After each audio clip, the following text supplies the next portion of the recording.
Kalau bukan karena Aceh, Indonesia dia tak akan merdeka. Masa tu Indonesia tinggal Jogja aje.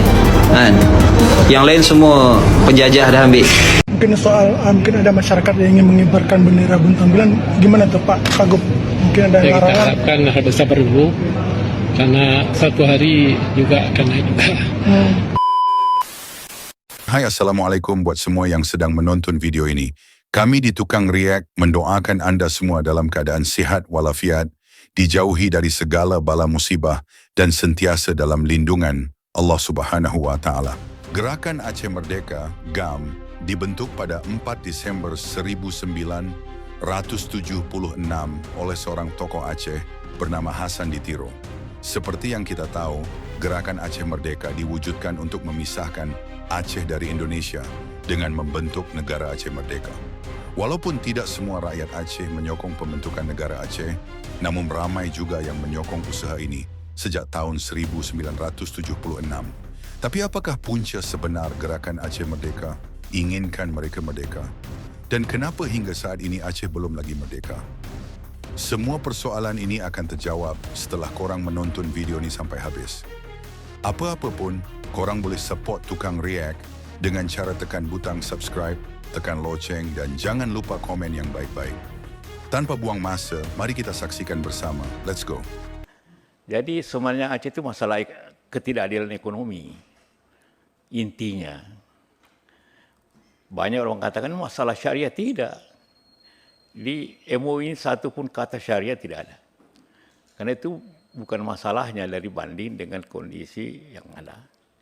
Masalahnya karena ketimpangan ekonomi yang dirasakan masyarakatnya, padahal gas dan sebagainya dihasilkan luar biasa di Aceh pada waktu itu. Malah juga orang Aceh tidak banyak bekerja, banyak datang dari luar. Jadi intinya kemudian yang kita urutkan ialah bagaimana perdamaian itu kita lakukan dan menciptakan keadilan masyarakat sehingga tumbuh kepercayaan hubungan kembali. Di samping itu juga untuk menutup ketinggalan Aceh dalam ekonomi, maka pemerintah memberikan dana otsus, otonom khusus. Sekarang jumlahnya selama 20 tahun hampir sekitar 100 triliun. Nah, ini masalah juga memang.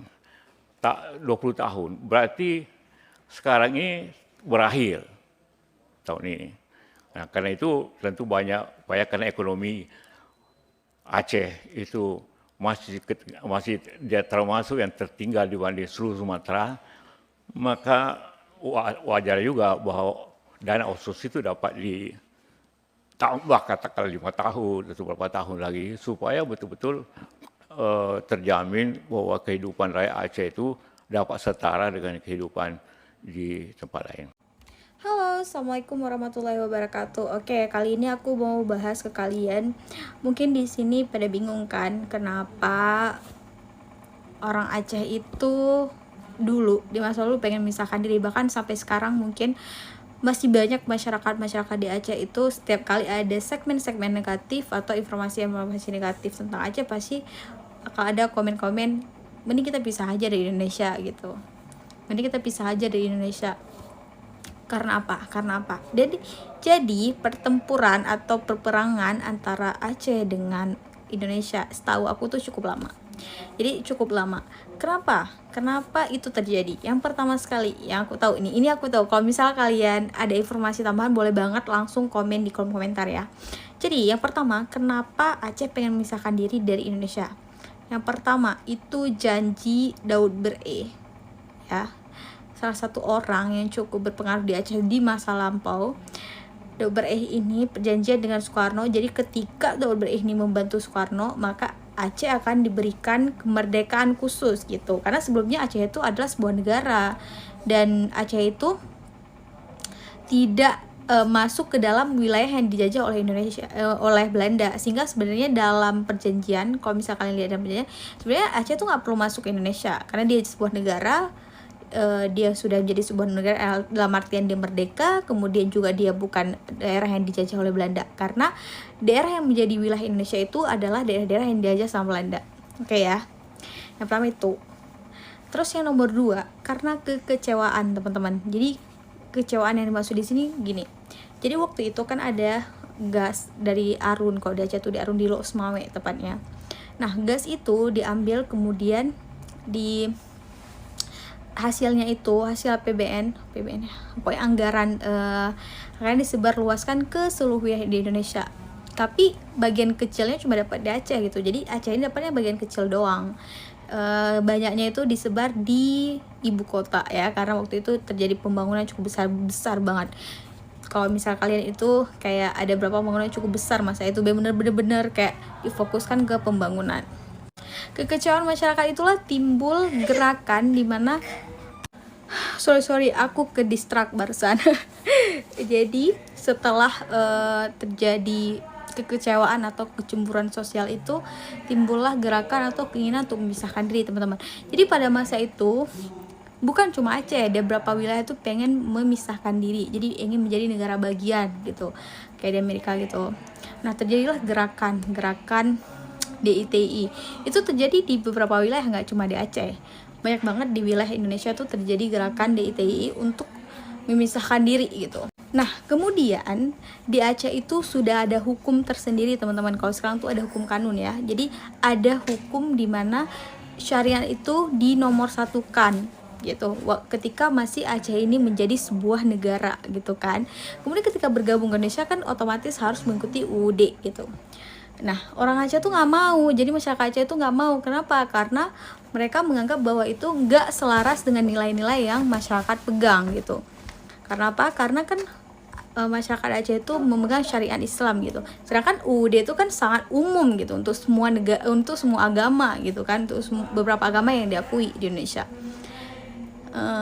Jadinya timbullah keinginan untuk memisahkan diri, itu yang aku tahu. Sebenarnya banyak sih faktor-faktor kecilnya, dan itu mungkin yang agak lumayan tersorot gitu kan, agak tersorot sehingga Aceh itu pengen memisahkan diri dari Indonesia. Fun fact-nya, ternyata pelopor dari gerakan ini atau orang ini itu juga belajar teman-teman. Jadi nggak sekedar langsung kita perang, nggak. Jadi mereka juga belajar cara teknis berperang gitu dan lain sebagainya, itu diajarin semua gitu. Jadi para leluhur kita dan orang-orang sebelumnya itu mereka memang punya ilmu dan mereka punya pengetahuan, nggak sekedar untuk nyerang aja gitu. Jadi kayak memang mereka pelajari gitu kan, gitu yang aku tahu kayak gitu. Nah, menurut kalian gimana? Ada faktor lain gak sih kenapa Aceh itu pengen memisahkan diri dari Indonesia selain dari faktor SDA, faktor agama, dan faktor kebohongan dari presiden pertama kita di Indonesia gitu? Aceh itu tidak pernah dijajah Belanda. Aceh tidak pernah diduduki Belanda, dan dia tidak pernah dikatakan merdeka tanggal 17 Agustus 1945. Aceh sudah merdeka.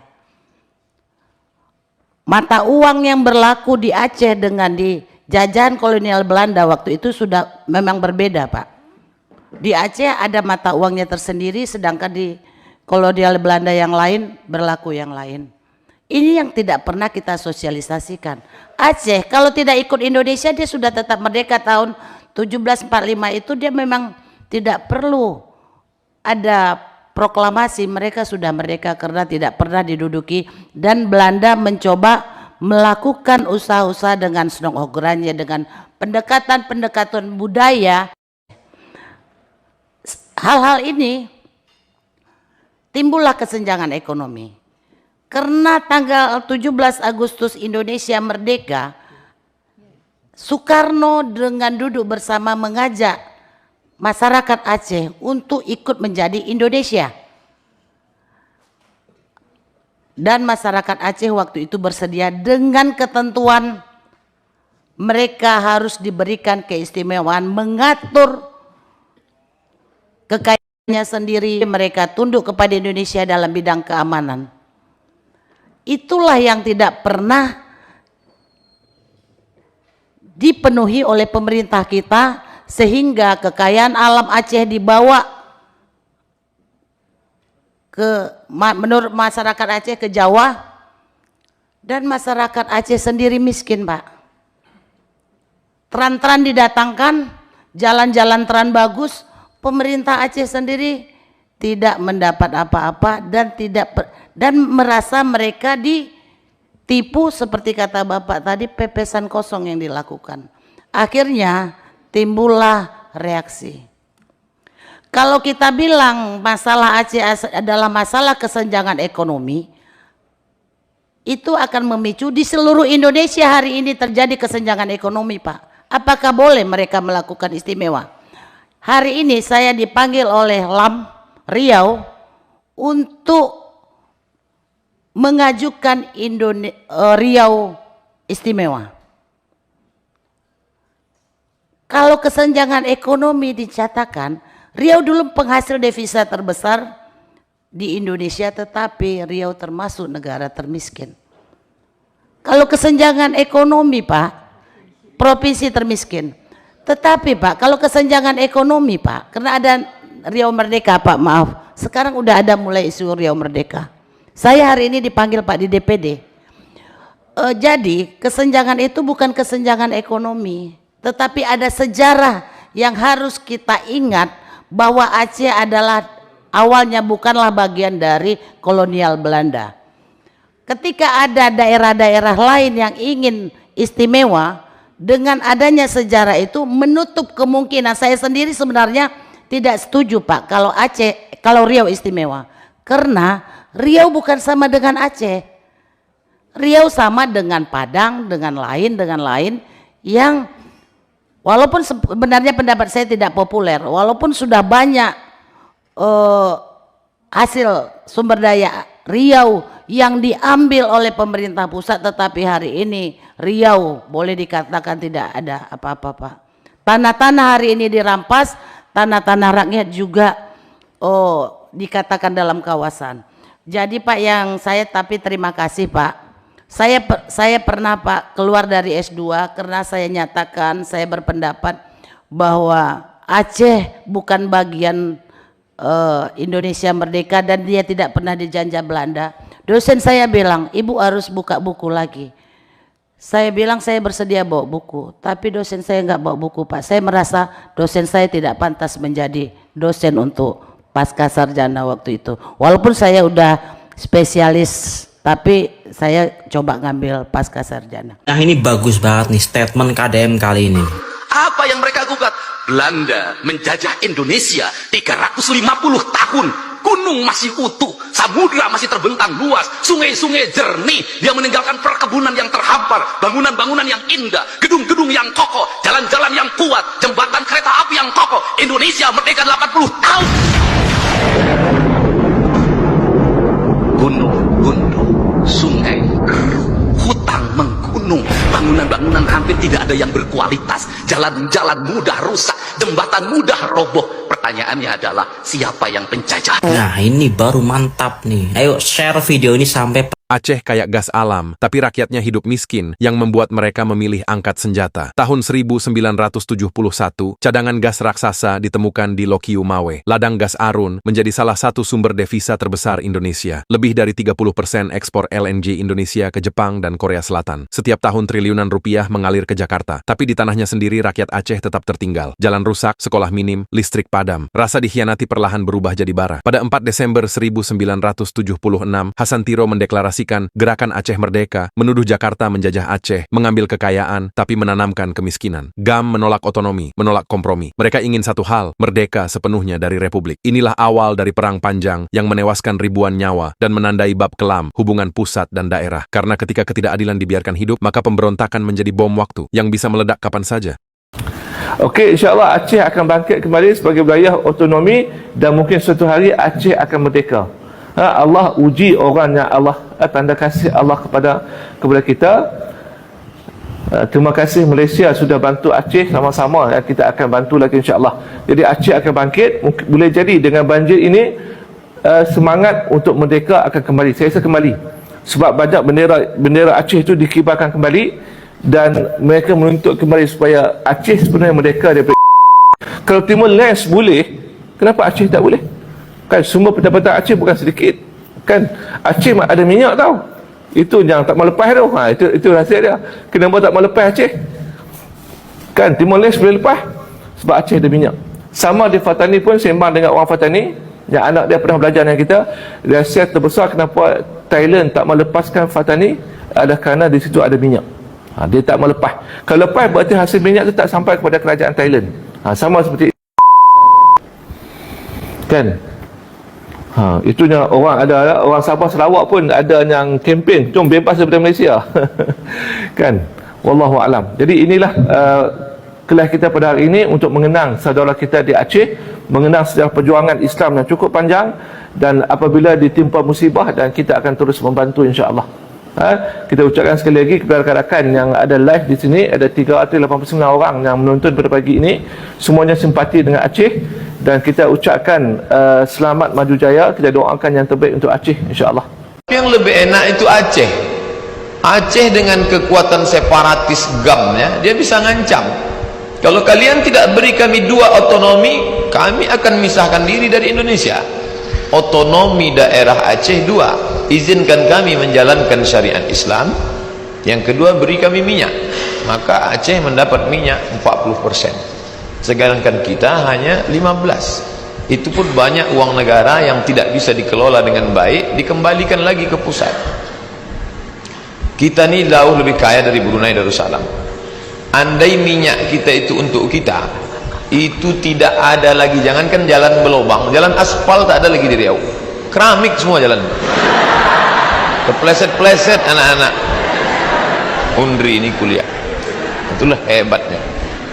Sekarang digambarkan dalam sebuah seminar, anak suku Sakai berjalan di atas pipa minyak yang besar. Ini gambar menceritakan bagaimana keadaan kita. Pipa minyak yang besar menyedot minyak bertahun-tahun. Anak suku Sakai dengan tidak bercelana berjalan di atas pipa yang luar biasa.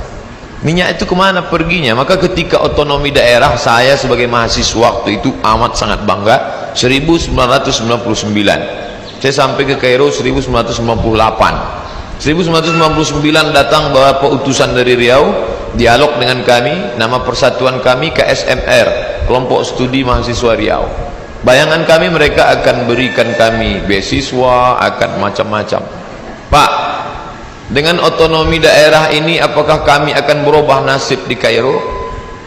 Kata mereka, kalian jangan terlalu banyak berharap. Otonomi itu artinya oto di orang, mi di awak. Jadi sampai sekarang pun, walaupun ada beasiswa dari Pemprov, itu tidak seberapa. Orang Malaysia itu punya apartemen kata orang kita, rumah-rumah sarang merpati yang tinggi. Itu gedung apa? Selangor punya. Itu gedung apa? Kelantan punya. Itu gedung apa? Melaka punya. Tapi Riau hanya punya rumah kecil 2 kamar, 1 dapur, 1 ruang tamu. Rumah kecil. Padahal kita ini jauh lebih kaya. Jangan lupa, kerajaan Siak Sri Indrapura pernah berkuasa dan menguasai Johor, Sijori, Singapura, Johor, Riau. Singapura itu dulu kerajaan kecil bernama Tumasik, dan Tumasik itu di bawah kita. Dan kerajaan Johor juga kerajaan yang besar mewah sekarang itu. Jadi kalau ada orang Malaysia ngomong, saya dengar cakap awak ni macam-macam sama macam kami ya. Kita ni sama ke? Bukan sama, kami di atas dulu. Pernyataan DPR Aceh tentang siap berdiri sendiri dan pisah dari Indonesia bukanlah solusi atas jeritan rakyat. Ini adalah retorika berbahaya yang justru mengaburkan akar masalah sesungguhnya. Aceh memang sedang menghadapi persoalan serius. Kemiskinan, lapangan kerja terbatas, pengelolaan sumber daya yang belum adil, serta lemahnya perhatian kebijakan pusat. Itu fakta yang tidak bisa dibantah. Namun ketika wakil rakyat memilih mengangkat isu merdeka, yang dipertaruhkan bukan hanya politik, tetapi masa depan jutaan rakyat Aceh. Rusyidi Mukhtar menyebut rakyat Aceh berhak mempertanyakan komitmen kebangsaan. Benar, rakyat berhak bertanya. Tapi DPR Aceh punya kewajiban lebih besar, memperjuangkan hak rakyat melalui kebijakan, bukan ancaman pemisahan. Aceh tidak butuh panggung provokasi. Aceh butuh kerja nyata. Aceh butuh anggaran yang adil, transparansi, dan keberanian melawan ketidakadilan. bukan menghidupkan kembali trauma konflik masa lalu. Sejarah telah membuktikan, konflik tidak pernah membawa kesejahteraan. Yang membawa perubahan adalah dialog, keadilan, dan keberpihakan pada rakyat. Jangan jadikan isu pisah sebagai alat tekanan politik. Perjuangkan Aceh dengan solusi, bukan dengan perpecahan. Lebih baik saya kehilangan Tito Karnavian dan Bobi Nasution daripada kehilangan saudara-saudara kita di Aceh. Jelas Pak ya? Jelas. Karena Aceh ini punya andil yang besar terhadap Republik Indonesia ya? Betul. Belum lagi bagaimana seorang wakil presiden Yusuf Kala dan Hamid Awaludin itu menjadi ujung tombak perdamaian Helsinki. Saya amati terus, saya ikuti terus. Dan ini yang mungkin bagaimana seorang gubernur yang memang anak ingusan menjadi gubernur ini nggak tahu sejarah, akibatnya seperti ini. Si Bobi ini ya? Ya, Bobi Nasution ini. Makanya saya bilang tadi, kalau dia tahu sejarah, bagaimana misalnya Sumatera Utara itu rela berdarah-darah untuk Aceh. Pada waktu Belanda mau menyerbu sampai Aceh untuk mengabarkan kepada dunia bahwa Belanda sudah menguasai seluruh Indonesia termasuk Aceh. Tapi dibendung oleh masyarakat utara di Tanah Karo. Itu namanya Karo Lautan Api. Rumah-rumah, ladang semua dibakar sehingga Belanda tidak bisa melewati Tanah Karo menuju Aceh. Itu kan berkorban. Itu tidak dipikirkan. Itu nggak tahu karena Bobi nggak tahu sejarah. Dan juga bagaimana rakyat Aceh membantu Sumatera Utara waktu perang Medan Area melawan Belanda. Jadi rakyat Aceh juga masuk ke Sumatera Utara mendukung, membackup pasukan yang dipimpin waktu itu antara lain oleh Ahmad Tahir begitu. Nah, yang begini-gini aja nggak tahu sejarah, kok kemudian membuat keputusan. Coba simak pernyataan Bobi Nasution. Kami akan serahkan pemerintah pusat. Kami akan mengajak berkolaborasi. Tidak ada pernyataan bahwa kami menolak wilayah itu menjadi bagian Sumatera Utara. Nggak ada. Artinya dia punya niat. Dia punya niat ingin memiliki. Artinya dia punya niat ingin memiliki. Saya juga liputan ke Aceh mengedepankan namanya jurnalisme damai daripada berdarah-darah. Ini kan bisa menimbulkan luka yang mendalam. Anak cucu menjadi benci terhadap pemerintah pusat. Ini nggak boleh terjadi. Jadi seharusnya kalau gubernurnya tahu sejarah, kalau menterinya tahu sejarah, nggak mungkin. Tito ini cari gara-gara. Karena Tito cari gara-gara, kemudian keputusannya dianulir. Saran saya mundur saja Tito. Mundur Tito. Kalau tidak mundur, diberhentikan. Iya. Atau diganti oleh Pak. Atau resapel, silakan publik meminta dia mundur. Ini kan kontroversi. Kita sedang membahas pulau-pulau lain. Nah, jangan sampai 4 pulau ini bermasalah, terus yang lain jadi bermasalah nanti. Jangan sampai kemudian Sumatera Utara dan Aceh diadu domba. Jangan-jangan nanti lain-lain seperti itu. Mungkin mungkin ada masyarakat yang ingin mengibarkan bendera buntang bilang, gimana tuh Pak Kagub? Mungkin ada kita larangan. harapkan harus bersabar dulu karena satu hari juga akan naik juga. Jadi untuk sementara waktu kita bersabar dan menahan diri, mudah-mudahan seperti itu. Kita berkomitmen ya dalam situasi yang begini. Ya, namun perdamaian ini adalah untuk kita semua, untuk Aceh, dan kita harapkan masa depan lebih bagus, lebih sejahtera, sesuai kita harapkan perjanjian MOU yang belum selesai. Itu adalah kita garis bawahi ya. Mudah-mudahan begitu itu. Benar?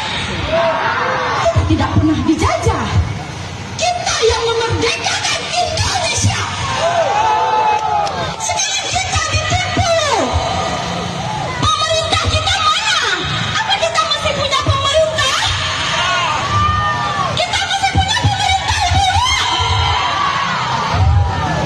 Anak-anak kita tidur dalam keadaan kelaparan sekarang ini. Pasokan beras tidak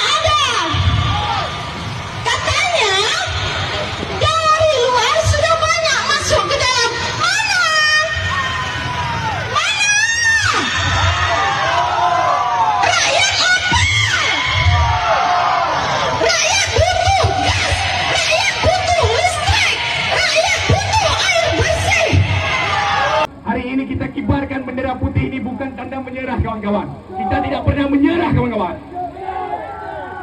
Tetapi hari ini kita kibarkan bendera putih supaya apa? Internasional melihat bahwa Indonesia tidak pernah hadir kepada Aceh.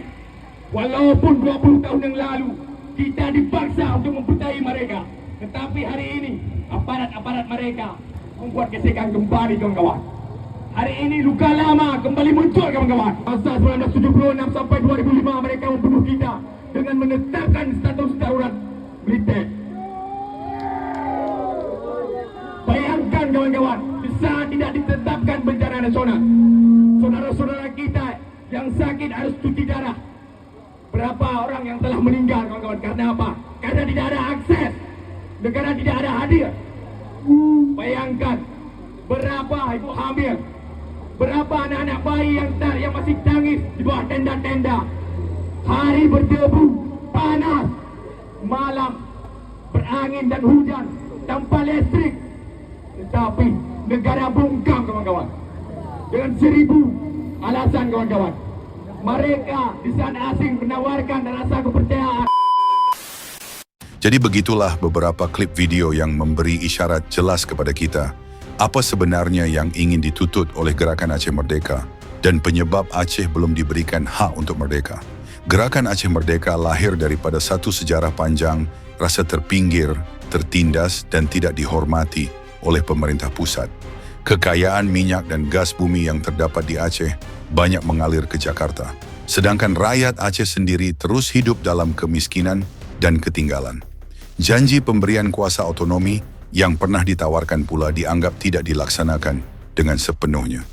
Dalam masa yang sama, ingatan terhadap sejarah Aceh sebagai sebuah kesultanan yang pernah berdaulat membangkitkan keyakinan bahawa Aceh berhak menentukan nasib sendiri. Daripada keadaan inilah timbul tuntutan untuk memisahkan Aceh daripada Indonesia dan membentuk sebuah negara yang merdeka. Namun sehingga hari ini, kemerdekaan Aceh tidak dibenarkan oleh kerajaan Indonesia kerana prinsip utama negara itu ialah menjaga keutuhan wilayah dan perpaduan nasional. Pemerintah bimbang bahawa jika Aceh diberi kemerdekaan, wilayah lain juga akan menuntut perkara yang sama. Keadaan ini boleh mencetuskan gelombang perpecahan, melemahkan kestabilan politik, menjejaskan keselamatan negara dan menggugat ekonomi Indonesia secara keseluruhan. Oleh sebab itu, kerajaan memilih jalan mengekalkan Aceh dalam negara Indonesia dengan memberikan status autonomi khas sebagai jalan tengah. Sekiranya Aceh benar-benar merdeka, kesannya akan sangat besar dan tidak semestinya membawa kebahagiaan seperti yang diimpikan. Memang Aceh akan mempunyai kebebasan penuh mengurus sumber alam dan menentukan haluan sendiri. Namun dalam masa yang sama, Aceh akan berdepan cabaran berat sebagai sebuah negara baharu. Risiko ketidakstabilan politik, masalah pengiktirafan antara bangsa, konflik dalaman, serta kesukaran membangunkan ekonomi tanpa sokongan sebuah negara besar boleh menimbulkan penderitaan baharu kepada rakyat. Kemerdekaan bukan jaminan kesejahteraan, malah boleh membawa beban tanggungjawab yang lebih berat. Jalan paling berkesan untuk mengelakkan perpecahan ialah melalui dialog, keadilan dan persefahaman yang tulus. Perjanjian Damai Helsinki pada tahun 2005 membuktikan bahawa keamanan boleh dicapai apabila suara rakyat Aceh didengar, hak budaya dan agama dihormati, serta hasil kekayaan negeri diagihkan dengan lebih adil. Hubungan yang harmoni hanya dapat dibina melalui pemerintahan yang jujur, pembangunan yang seimbang dan sikap saling menghormati antara pusat dan daerah. Kesimpulannya, perjuangan Aceh bukan sekadar tuntutan kemerdekaan, tetapi lahir daripada keinginan untuk mendapatkan maruah, keadilan dan pengiktirafan. Masa depan yang aman dan sejahtera hanya dapat dicapai apabila kedua-dua pihak menolak keganasan dan perpecahan, serta memilih jalan perpaduan berasaskan keadilan dan saling percaya. Jadi mungkin itu saja untuk video kali ini. Semoga dapat memberikan sedikit sebanyak manfaat kepada kita semua. Apa yang baik kita ambil dan mana yang buruk kita tinggalkan. Jangan lupa support Tukang React dengan cara tekan butang subscribe, tekan loceng agar tidak ketinggalan video seterusnya, dan jangan lupa tinggalkan komen. Terima kasih sudah menonton. Kita jumpa lagi di next video. Assalamualaikum. Bye-bye.